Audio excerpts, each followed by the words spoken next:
Hey y'all, it's Michelle here from Food Slain. I just wanted to bring you a quick video because someone sent me this article and it is very eye-opening. So I'm going to just jump right into it. If you haven't listened to the podcast, it's at foodslain.com. Just head over there and check it out.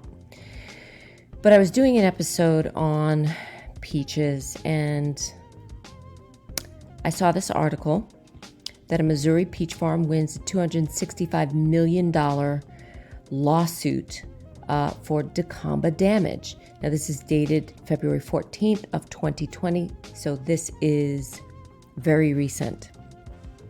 So basically, this Missouri peach farm was awarded $15 million for compensatory damages and then awarded another $250 million in punitive damages in its Dicamba drift case against Bayer and BASF.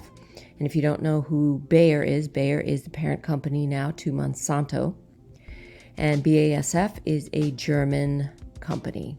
Basically, the farm that won the award is Bader Farms, and they're a peach farm in Missouri.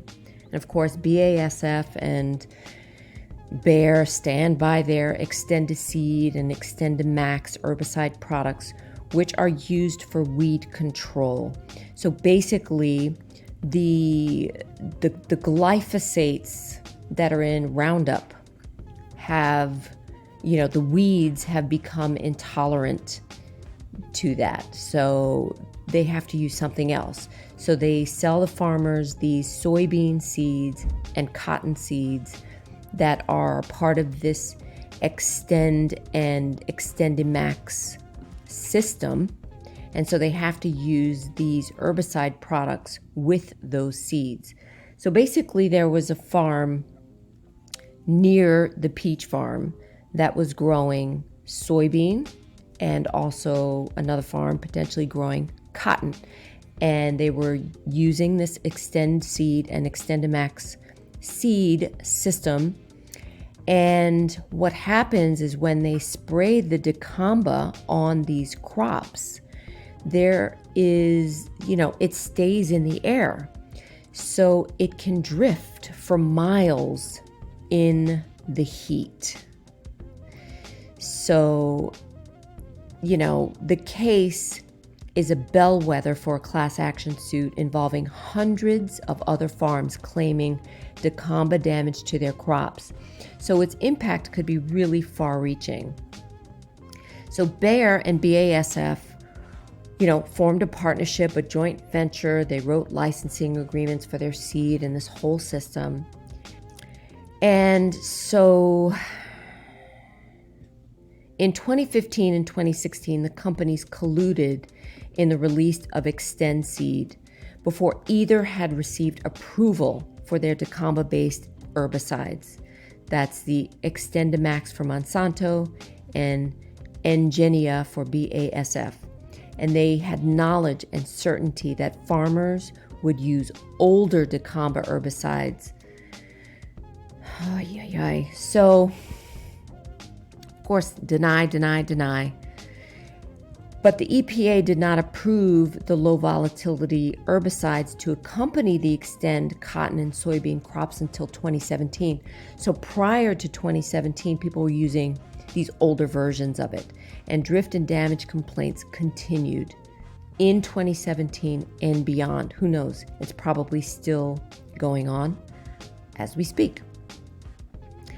So the lawsuits say owner Bill Bader was expecting a bumper crop of peaches in 2016, but in mid-June, the damage from Dicamba drift, it had affected over 700 acres of his peach orchard, and it included more than 20,000 injured peach trees. What's more is I found this article on EcoWatch, and this article is about a soy farmer who was also farming hundreds of acres of crops.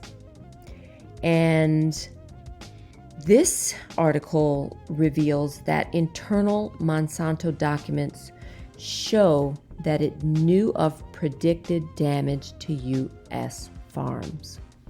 So the documents unearthed in a lawsuit brought by a Missouri farmer who claimed that Monsanto and German chemical maker BASF's Dicamba herbicide ruined his peach orchard revealed that the two companies knew their agricultural seed and chemical system would likely damage many U.S. farms. And this is according to The Guardian. These motherflockers, I swear. The Guardian reports that some employees joked about sharing voodoo science and hoping that they would stay out of jail. The issue revealed by the documents was about Dicamba and new crop systems, right? That these farmers had growing concerns that the weeds resistant to Monsanto's glyphosate weed killer Roundup were taking over their croplands. So like I said, the weeds are now resistant to the glyphosate that's in Roundup, so they needed something else to deal with them. So these documents, which date back to 2009, show that Monsanto and BASF, despite assuring regulators that their system would prevent drift to neighboring farms, they were aware that their system could have catastrophic consequences. The companies were aware that farmers would likely use the older versions of Dicamba, which easily turns into vapor and carries away to neighboring farms that were not protected. So there's that. So regulators in Indiana, which is a very soybean-intensive state, have been overwhelmed with complaints over the past 3 years. And even small amounts of Dicamba hitting unintended crops can lead to a 30% to 40% yield reduction. So for a small farmer, that is huge. So that can mean about $180 in loss per acre. So about $100,000 for a medium-sized farm. That's huge. You know, farming is hard work. It's hard work and you don't make a lot of money. You know, I mean, some farmers do great and they do make a lot of money.